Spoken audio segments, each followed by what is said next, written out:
Terrorist raised his sighting device and locked onto the US president's private jet. He then retrieved a surface-to-air missile and fired it at the aircraft, which swiftly headed toward its target. The aircraft detected the incoming missile and was preparing to release chaff, but the computer screen suddenly went black. The bodyguard, sensing danger, immediately notified the onboard security personnel.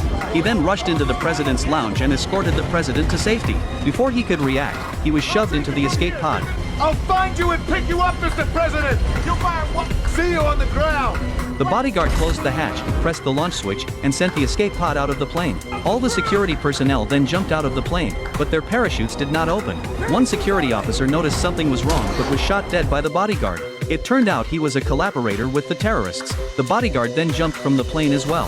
At that moment, a ground-to-air missile swiftly flew past him, striking the plane and 3 escort fighter jets in the clouds. Ultimately, the escape pod made an emergency landing in a forest. At that moment, the president was trapped inside the escape pod and was discovered by a young boy who was out hunting. The boy approached cautiously with his bow and arrow and curiously tapped on the pod's door. The president wrote a password on the escape pod's window. After entering the password, the boy quickly hid. The president then opened the door and discovered that the one who had rescued him was a young boy. Upon learning that the man was the president of the United States, the boy immediately took him away from the area. By the time the bodyguards arrived with the terrorists, the president had already vanished without a trace.